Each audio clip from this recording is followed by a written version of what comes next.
علی بھائی اگلا سوال ہے، میں مظفر گڑھ ضلع پنجاب کے ایک پسماندہ گاؤں میں رہتا ہوں۔ ہمارے گاؤں میں موجود قبرستان ایک نچلی جگہ پر واقع ہے جہاں پر بارش کا پانی جمع ہو کر قبروں کو خراب کر دیتا ہے۔ چونکہ قبرستان کے دونوں جانب اونچائی ہے، اس لیے پانی کی نکاسی کا انتظام کرنا تقریباً امپاسبل ہے۔ ایسی صورتحال میں ہم گاؤں والوں پر کیا ذمہ داری عائد ہوتی ہے اور ہم کہاں تک گناہ گار ہو رہے ہیں؟ دیکھیں جی، ڈائریکٹلی تو آپ ظاہر گناہ گار نہیں ہیں، کیونکہ یہ تو گورنمنٹ کا کام ہے، میونسپل کمیٹی کا کام ہے، لیکن اس صورت میں آپ گناہ گار ہوں گے جب آپ گورنمنٹ کے سامنے ان چیزوں کو ہائی لائٹ نہیں کریں گے۔ جب کسی کا گٹر بند ہو جاتا ہے تو وہ کمیٹی والوں سے رابطہ کرتا ہے، باقاعدہ جو ہے وہ خاک روبوں کو بلایا جاتا ہے، صفائی کروائی جاتی ہے، تو مردے کی بھی عزت ہے سر۔ سنن نبی داؤد میں حدیث ہے، جس نے مردے کی ہڈی توڑی گویا اس نے زندہ کی ہڈی توڑی۔ صحیح مسلم میں حدیث ہے، کسی شخص کا مسلمان کی قبر پہ بیٹھنا یہ اس سے بڑی چیز ہے کہ کوئی آگ کے انگارے پہ بیٹھ جائے۔ یعنی آگ کے انگارے پہ بیٹھنے کی جو تکلیف ہے نا، اس سے زیادہ عذاب ایک انسان کو اس وقت ہوگا جب وہ کسی مسلمان کی قبر پہ بیٹھے۔ مسلمان کی قبر کی، عام مسلمان کی قبر کی بھی یہ عزت ہے۔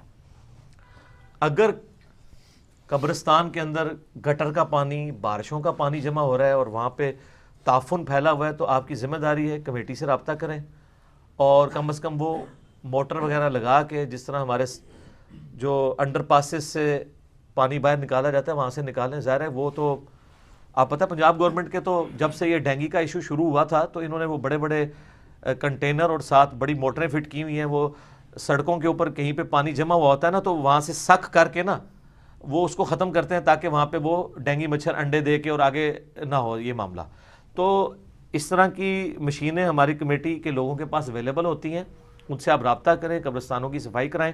اور اس سے زیادہ ضروری چیز یہ ہے کہ اس کے ارد گرد ایسی چار دیواری اتنی کر دیں کہ جو بارش کا پانی ہے اس کو وہ بند کے طور پہ ایکٹ کرے اور وہاں پہ گھسے ہی نہ۔ اور اگر گھسے گا تو ظاہر جمع ہوگا تو پھر موٹر لگانی پڑے گی، اور جتنی قبریں بن گئی وہ تو بن گئی۔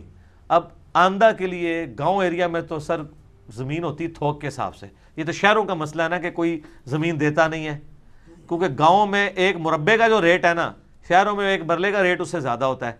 تو سر کوئی بندہ ایک قبرستان کے لیے جگہ وقف نہیں کر سکتا، تو کوئی ایسی اونچی جگہ وقف کروا لیں جہاں پہ وہ قبرستان شفٹ کر دیں، نیا قبرستان وہاں پہ شفٹ کر دیں اور اس کی صفائی کروائیں۔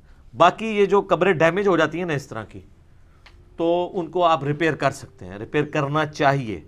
بعض اوقات اتنی قبریں ڈیمیج ہو جاتی ہیں کہ نچلی سلیں بھی نکل آتی ہیں، اور بعض اوقات اس سے بھی آگے بات بڑھ جاتی ہے کہ مردوں کی ہڈیاں بھی پانی میں تیرنا شروع کر دیتی ہیں۔ تو ظاہر ہے اللہ نے ایک پردہ رکھا ہوا ہے، اس پردے کو پردہ رہنا چاہیے۔ اور یہ کسی کی ہڈی باہر نکلنا اس بات کا ثبوت نہیں ہے کہ وہ گناہ گار مردہ تھا، نہیں۔ میں نے کئی بار بتایا کہ صحابہ کرام علیہم رضوان کو تیل کے کڑاؤں میں جلایا گیا رومن امپائرز کی بیٹل فیلڈز کے اندر، ان کا جسم روسٹ ہو گئے۔ حمزہ ابن عبد المطلب جو اللہ اور اس کے رسول کے شیر ہیں رضی اللہ تعالیٰ عنہ علیہ السلام، ان کے جسم کا مسئلہ کیا گیا مرنے کے بعد، تو ان کی کوئی شان نہیں کم ہو گئی، اللہ جسے پروٹوکول دیتے۔ تو اس طرح کے معاملات میں قبرستان کا احترام کرنا ضروری ہے۔ قبرستان کو گزرگاہ بھی اس حوالے سے نہیں بنانا چاہیے کہ آپ قبروں کے اوپر چل کے جائیں۔ قبروں کے ارد گرد راستے ہونے چاہیے، اور جن قبروں کے یہاں پہ اس طرح قبرستان میں راستے نہ ہوں، باہر دیوار سے ہی دعا کر لیے کریں مردے کے لیے، اندر گھسنے کی ضرورت نہیں، کیونکہ اگر آپ کے پاؤں کے نیچے قبر آئے گی تو آپ گناہ گار ہوں گے۔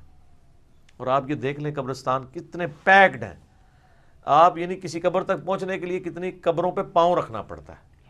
قبر کو پھلانگنا تو جائز ہے، قبر پہ پاؤں رکھنا جائز نہیں ہے۔ تو اب کوئی جگلری ہوگا تو میرے خیال ہے جو ہمارے جہلم کے قبرستان کی حالت ہے، یعنی کوئی بندہ جمناسٹک سیکھا ہوگا تو وہی کسی قبر تک پہنچنے میں کامیاب ہوگا، ورنہ قبروں کے اوپر پاؤں رکھ کے لوگ جا رہے ہوتے ہیں۔ تو آپ کا مقصد تو دعا کرنا ہے نا، وہ گھر بیٹھ کے بھی ہو جائے گی، اور قبرستان کی دیوار کے پاس بھی کھڑے ہو کے آپ دعا کر سکتے ہیں۔ وہ تو سنت ہے، نبی علیہ السلام دعا کیا کرتے تھے، السلام علیکم اہل الدیار من المؤمنین والمسلمین وَإِنَّا إِن شَاءَ اللَّهُ بِكُمْ لَلَاحِقُونَ نَسْأَلُ اللَّهَ لَنَا وَلَكُمُ الْعَافِيَةَ۔ صحیح مسلم میں حدیث ہے۔ دعا کریں، اور گھر بیٹھ کے بھی دعا کریں، ہر نماز کے اندر دعا کریں، رب اجعلنی مقیم الصلاۃ ومن ذریتی ربنا وتقبل دعاء ربنا اغفر لی ولوالدی وللمؤمنین یوم یقوم الحساب ربنا آتنا فی الدنیا حسنہ وفی الآخرۃ حسنۃ وقنا عذاب النار آمین. یہ کتنی دعائیں آپ کر سکتے ہیں, تو یہ کریں. بعض لوگ اس ٹینشن میں آ جاتے ہیں کہ اب یہ قبر جو ہے وہ اگر اب ڈیمیج ہو گئی ہے تو ہم کہیں ہمارے ماں باپ کی قبریں ہیں, ہم گناہ گار نہ ہو جائیں.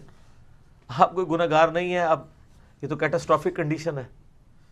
بعض اوقات یہ زلزلے آتے ہیں, سیلابوں میں تو پورے پورے قبرستان بہہ جاتے ہیں, وہ تو قبروں کے آثار بھی باقی نہیں رہتے ہیں.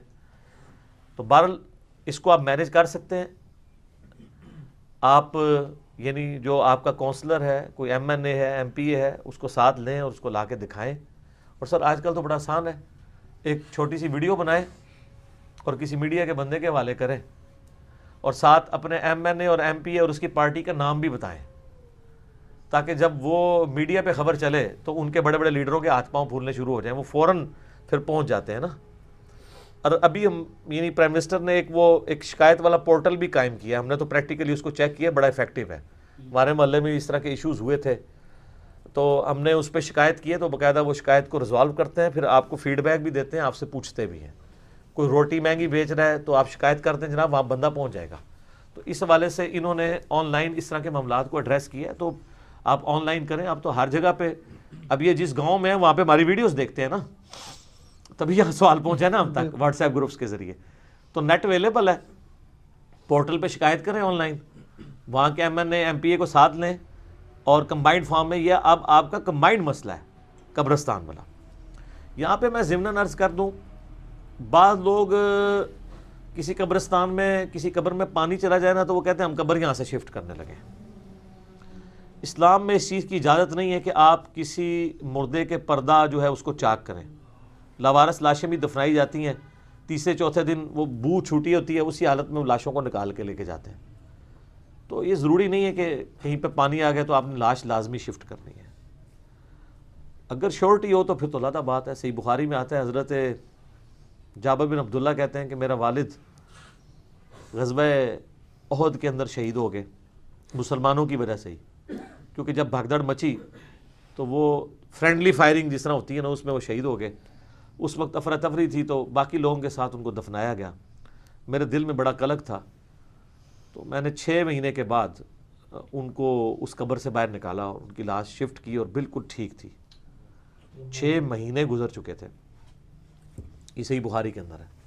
حضرت عمر کے بارے میں صحیح بخاری میں 1390 نمبر اثر ہے کہ آلموسٹ 70 سال کے بعد ان کا پاؤں نکل آیا تھا حجرہ عائشہ کی دیوار گرنے کی وجہ سے سلام اللہ علیہ, تو وہ دوبارہ دفن کیا گیا. تو اللہ جس کو پروٹوکول دے دے تو وہ اللہ کا معاملہ ہے, باقی ہر ایک کے لیے نہیں ہے. یہ عراق کے بارے میں ایک مشہور کیا ہوا ہے 8 سے 100 سال پہلے جی, وہاں پہ بھی 2 صحابہ کی قبروں میں آ گیا تھا پانی, تو وہ پھر خواب میں آیا. یہ کچھ یوٹیوب پہ بہت کچھ رکھا ہوا ہے, لیکن ویڈیو کسی نے نہیں آج تک دکھائی ہے. سب ایز اے سٹوری سناتے ہیں اسے, ٹھیک ہے, اس کو ایز اے سٹوری سناتے ہیں. فزیکلی تو کہیں میں نظر نہیں آیا. وہ جتنے واقعات چڑھائے ہوئے ہیں تو وہ فزیکلی کسی نے ویڈیو نہیں دکھائی. اور میں حیران ہوں کہ 100 سال پہلے تو کلرڈ ویڈیوز بھی بنتی تھی, پوری دنیا سے لوگ وہ کہتے ہیں ہم نے اکٹھے کیے ہیں. اتنے میڈیا کے لوگ تھے, کسی ایک نے بھی کوئی ویڈیو نہیں بنائی ہے. تو یا اللہ معافی دے, کوئی کہانی تو نہیں ہے بھی. چلو یہ کوئی 300-400 سال پہلے کی بات ہوتی تو ہم کہتے کہ یار اس ٹائم تو نہیں تھا. یا تو کہتے ہیں میڈیا کے لوگ بلائے گئے اور بڑی سکرین پہ دکھایا گیا, اتنے کافر مسلمان ہو گئے, تو سکرین ایڈی وڈی تھی بجائے اینی جی ویڈیو نہیں بنی. تو یہاں تصویریں بنا لیتے. تصویروں تو خیر تصویریں تو آج بھی بنا لیں گے, تصویریں نہ ڈیمانڈ کری ہو, وہ آج بنا لیں گے. یہ تصویر تو ڈو فوٹو شاپ جو مرضی بنا لو. اسٹیڈیم میں عمران خان جگہ نواز شریف کی فوٹو لا لو, لائی ہے نا, وہ جو مرضی ڈو فوٹو شاپ بنا لو, تصویر نہیں ویڈیو. میں یہ نہیں کہہ رہا کہ ایسا نہیں ہو سکتا کہ کسی کی لاش سلامت نکلے, لیکن اس بنیاد کے اوپر اس طریقے سے معاملات کرنے شروع کر دیں تو پھر دنیا میں ہزاروں قبریں جہاں پہ پانی گھسا ہوا ہے, تو وہ آپ نے ساری شفٹ نہیں کرنی ہوگی. یہ آپ کی ذمہ داری نہیں ہے, کوئی قبریں نہیں شفٹ کرنی. اس پانی کو خشک کرنے کی کوشش کریں تاکہ معاملات جو ہے نا وہ بہتری کے ساتھ چل سکے. ٹھیک ہوگا جی, ٹھیک ہے جی, اس کو کنکلوڈ کرتے ہیں کیونکہ اب کافی زیادہ ٹائم ہو گیا. اللہ تعالیٰ سے دعا ہے جو حق بات میں نے کہی اللہ تعالیٰ ہمارے دلوں میں راسخ فرمائے. اگر جذبات میں میرے منہ سے کوئی غلط بات نکل گئی اللہ تعالیٰ ہمارے دلوں سے اسے محو کر دے، ہمیں معاف بھی فرما دے، ہمیں کتاب و سنت کی تعلیمات پر عمل کر کے دوسرے بھائیوں تک پہنچانے کی توفیق عطا فرمائے۔ آمین۔ سبحانک اللہم و بحمدک، اشہد ان لا الہ الا انت، استغفرک و اتوب الیک، وما علینا الا البلاغ المبین۔ جزاکم اللہ خیرا۔